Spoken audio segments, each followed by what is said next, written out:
Hi everybody, it's Lou Manfredini, Ace's home expert. Do you know what the #1 hobby is in the US? It's gardening. You know what #2 is? Birding. Taking care of those birds in and around your home is something that a lot of people love to do. And for those that are already involved, you know that it can be a lot of work, in particular with traditional bird feeders.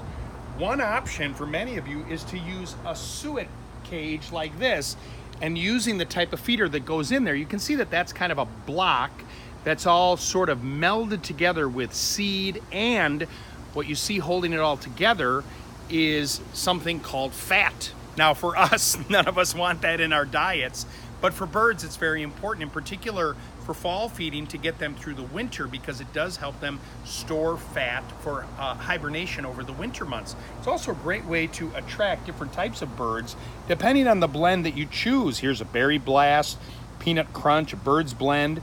It'll attract a bunch of songbirds if you'd like. These blocks that you put inside there, you'll notice that they feel a little, almost a little slimy when you first put them in there, but they're designed not to melt, which is kind of nice. So if you're using them on hot days, you don't have to worry of them just oozing out.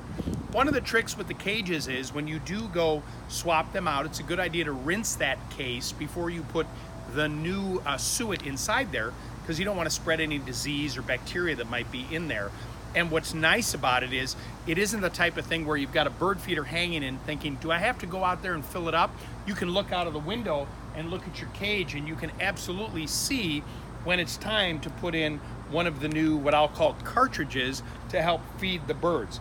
It's a great way to attract beautiful birds to your yard and help them in the fall, help them with migration, and keep them healthy all year long.